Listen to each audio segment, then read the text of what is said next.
Hi guys, Professor Johnston here. Hope you're enjoying your snow day, at least my snow day.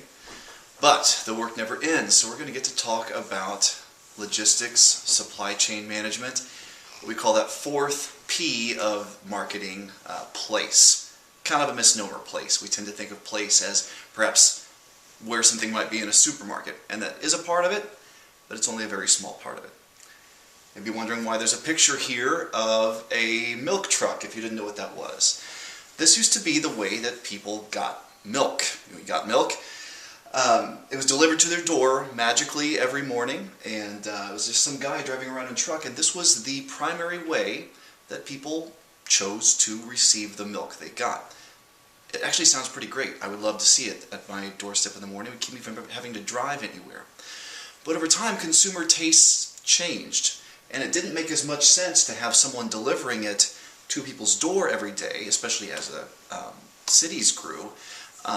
It made a little bit more sense for the distribution centers, the milk producers, to start finding fewer places to sell and to consolidate their wares. And also, as we were buying more and more groceries and our taste for dairy products increased, over time we wanted more and more stuff, so we get this thing we've got now. We've got yogurt, and we've got cheeses, and we've got cottage cheese, and these were things that the milk truck was bringing. We're talking about place. We're talking about distribution in a marketing class, which may seem kind of odd. It may seem more operational, but it is truly about customer satisfaction, and that's the main point of marketing, is understanding customers' needs and satisfying those needs in a way that is profitable and we can do better than our competition. So that's why we're talking about distribution and place in terms of a marketing course. Think about it this way. In the United States, we expect things to be where we want them to be. When you go to a restaurant and you order something on the menu and the server tells you, well, we don't have it, it's kind of a big deal. We don't expect that to be the case. Here in the United States, we just expect things to be where they should be when we want to buy them. And we don't tend to think about all the things that go on in the background that get the products that we want to purchase to the places we want to purchase them, at the time we want to purchase them, at the price we want to purchase them, and in the fashion that we want to purchase them.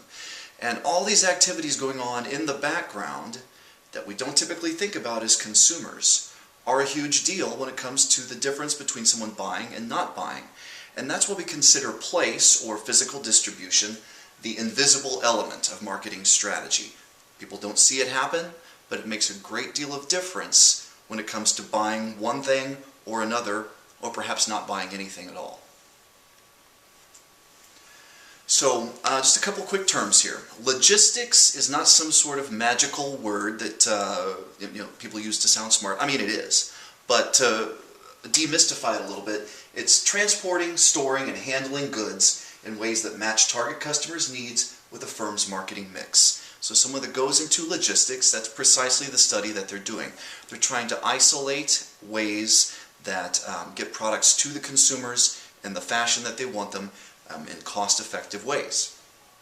So physical distribution activities typically make up about half or more of total marketing costs. These are pretty expensive. So we tend to think, in general, place is the slowest and the most expensive element of the 4 P's of marketing to change. Price we can change instantly.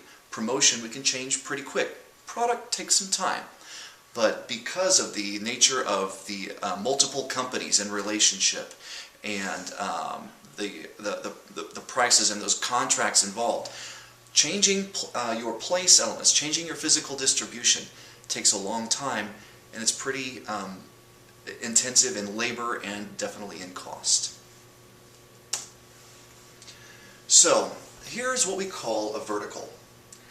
In terms of distribution, we call them verticals because they move from the producer to the consumer. And they can be put together in a number of different ways. For here we've got Schwan's, Schwan Foods. You know, they're Schwan Man. And it's direct. They send the product to the truck, they sell directly to the consumer, you order it right from the catalog, and their truck delivers it right to us, the consumer.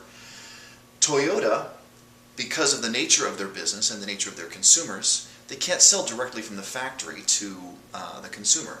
So there's one intermediary, the retailer. Toyota produces the vehicles they want to produce. They send them to the retailer. The retailer then adds value by getting it closer to the consumer, by promoting it, and then by handling that sales function to the consumer. Mars Candy Company. You've probably eaten some of their stuff within the last, I don't know, you're college students, 24 hours. So, they use many more channel members in their distribution function. They've got wholesalers that will store stuff and will sort it and assort it and send it to the right places it needs to go, adding value, also adding cost. Sending it to the retailer that does what the retailer does, adding value, adding cost, and then finally to the consumer.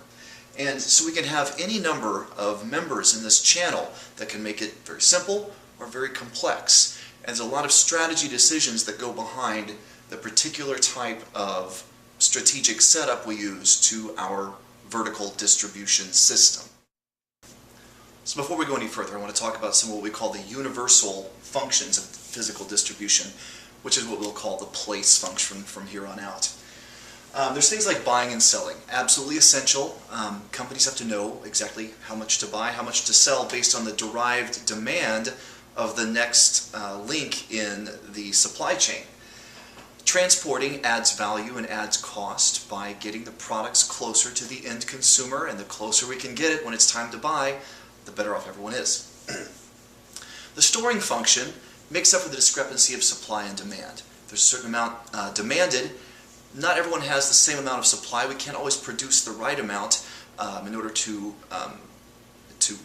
achieve the correct amount of demand. So storing helps to make up that discrepancy by keeping some on hand as we're producing and as it's being demanded. Think, for instance, of the run that's been on bread and on milk during the snowstorm as of late. So if a smart store would have probably stored up on a little bit extra milk, knowing the big onslaught that was coming in the dairy section. Kind of stuck on milk today, aren't we? Anyway, next is standardization, grading, and sorting. Once they get into the warehouse or into a sorting facility, a portion of what some companies do is to sort things out based on either grade, by their quality, their size, their function.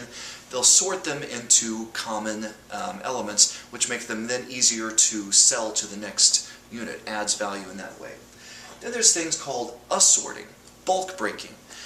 Bulk breaking is exactly what it sounds like. They're taking large assortments, breaking them down into smaller, more manageable bits, and then assorting would be taking some of those smaller bits and putting them together into assortments that make sense for the next value chain. For example, there's a reason that things are cheaper at Costco, a number of reasons. But one of those is that they've passed some of these functions of marketing on to the consumer. When you buy at Costco, you're buying in a very large portion, and typically multiple units, which means they didn't have to do some of the bulk breaking because you did that. So they didn't have to pay someone to do it. You got a lesser price because you're doing some of that function. When warehouses then make different assortments of products, they might say, okay, you are a convenience store, for instance. Well, here's an assortment of products that typically goes into a convenience store that kind of takes out some of the guesswork. We assort things into bundles that make sense for the next member in the channel.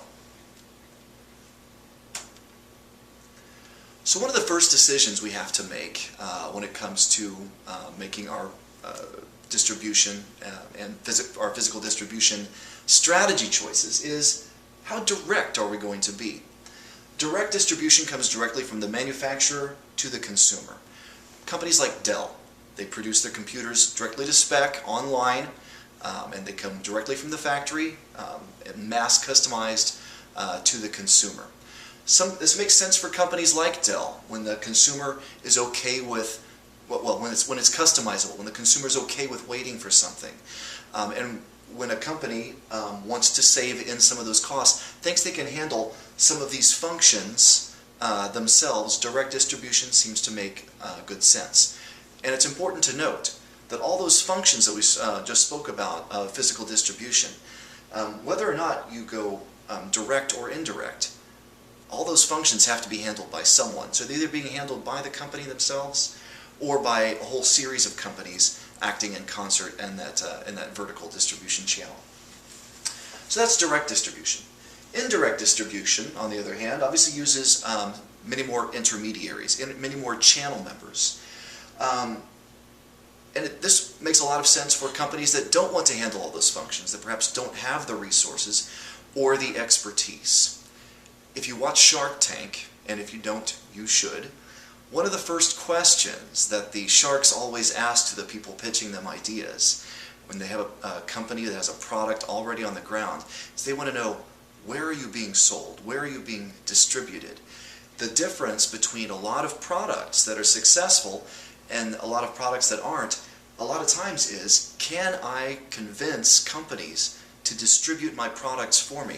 Can I convince intermediaries to then carry it in their warehouse, sell it to the retailers, promote it to the end consumers? I would say there are tons of products that were much better than their competitive counterparts that failed simply because another product had a better strategy when it came to distribution and was able to achieve the distribution necessary to get to more people. And then probably the better quality product failed because they couldn't. Chances are your strategy isn't going to be direct or indirect.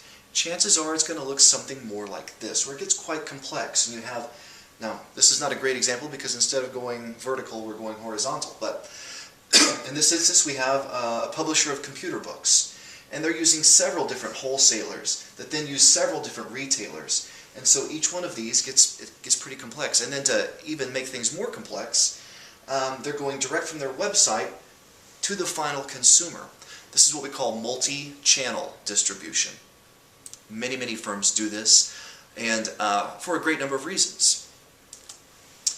Because different consumer segments have different preferences, different needs that they need satisfied in this particular manner. So for a company that produces their stuff, they may sell it through catalogs, telephone, internet, direct to the consumer in this way to satisfy this particular customer segment.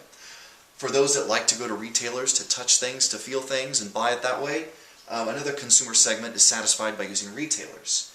Well, business segments have different needs as well. So this can get pretty complex and can cause even some confusion. It can cause some conflict among channel members because everyone would like to have exclusivity. If I'm selling this product and I'm a retailer, I might get a little bent out of shape that the next retailer down the way has the exact same product.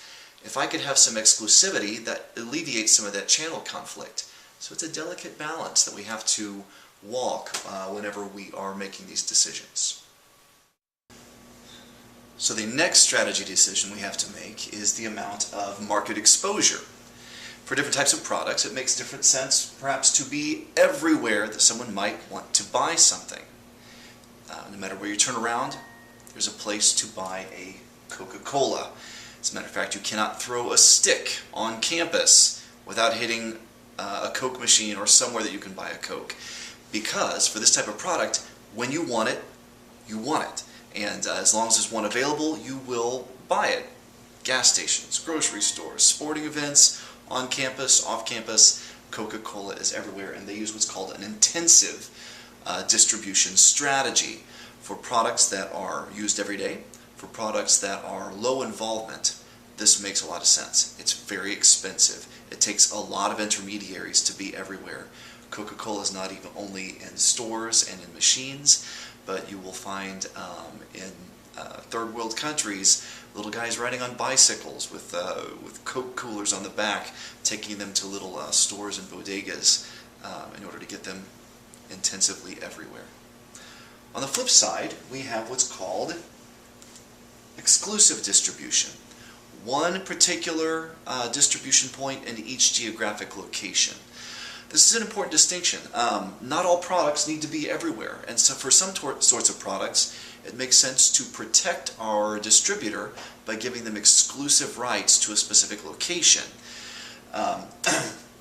Things like BMW. In every major city, there's typically only one BMW dealership, perhaps two. Very rarely do you have more, and that's so that each individual distribution point has a large number of buyers to work with and has a very consistent high-end shopping experience for the end buyer. And think about it, if you were a BMW buyer, would you necessarily find them nearly as attractive if you could just find them anywhere? There's something to be said about having to jump through a few hoops in order to get something that is very high involvement, high profile, expensive, and visible. Somewhere in the middle, we've got what's called selective distribution. And that is where a company handpicks carefully individual distribution points that make the most sense for the target market it's trying to reach. Intensive, it's everywhere. Selective, they're very, very choosy geographically. Whereas selective, it's more about finding the right experience for your buyer, something that has a nice, consistent theme to it, and one that you will see everywhere. So obviously, in my station in life, I think a lot about baby clothes. And so Carter's is one that handpicks very carefully individual distribution centers, JCPenney, for instance, or their own Carter's stores that make sense for the target market that they're trying to reach. We can buy iPhones at a lot of places, but they're very, very picky about those particular retail outlets that carry Apple products because they want that experience to be consistent. So intensive, selective, and exclusive. One of three choices we have to make to expose our product to the market. The next one we already got a sneak peek of here is what type of vertical system are we going to use? We've looked at indirect, direct, multi-channel, but there's different variations on the level of integration. Vertical integration means taking control or ownership of as many of the channels as many of the channel members in that vertical channel as possible. So first we have what's called a corporate vertical marketing system, which is totally integrated. One corporation owns and controls just about everything. Complete cooperation of all of the verticals, of all the channel members in the vertical. Control is made by one company. An example would be Florsheim Shoes. They produce their own shoes, they have their own trucks, they have their own stores. From top to bottom, that is a corporately administered, vertically integrated distribution system. We have one that's called administered, which is fairly loose. We've got a lot of different companies, could be a couple of different wholesale companies, could be several different retailers.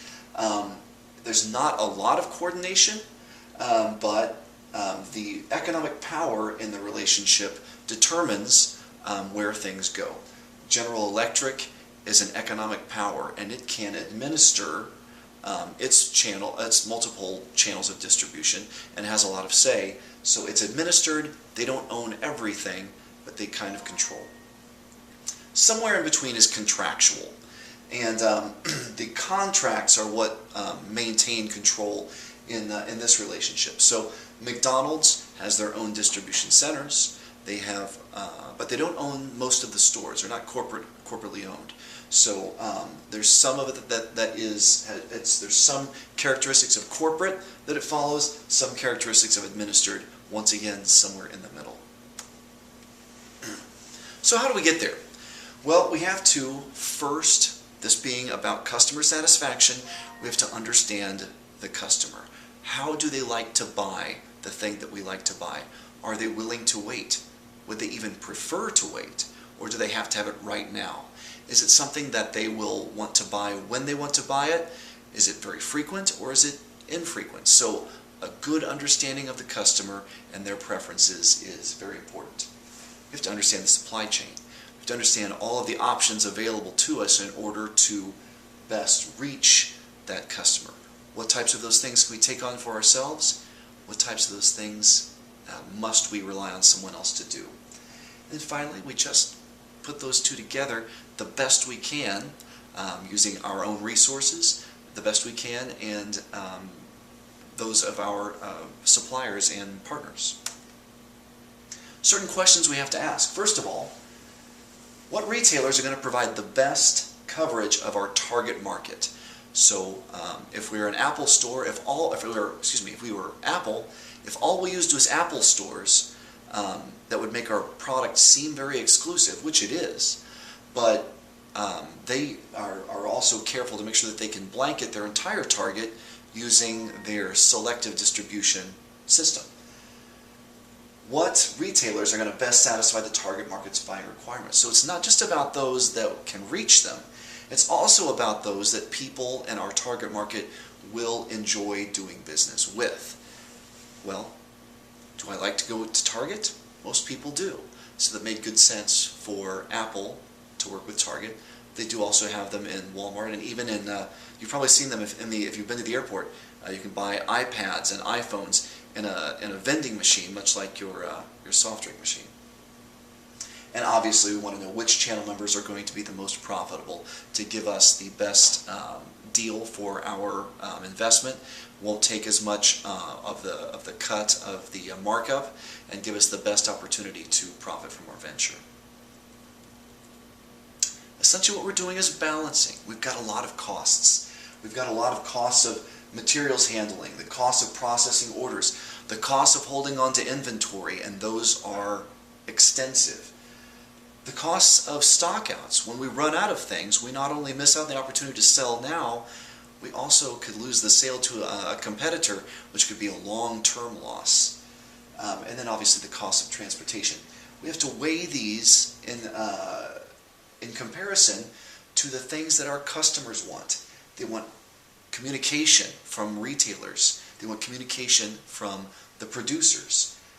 They want the convenience. They're willing to pay more for convenience if it's closer to them. Think about how much you'll pay for a soda in a convenience store versus driving to the grocery store to pick up a 12-pack. The timeliness of it. Do I have to have it now? Or am I willing to save a little bit, order it online, and wait for it to come? And then also the dependability. How can I be sure that the product is being backed up in the way that I want it to be backed up?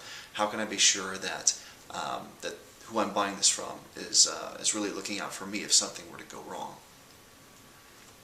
This all boils down to satisfaction. If we keep all these things in mind, we can keep our customer happy. In this case, maybe a little bit too happy.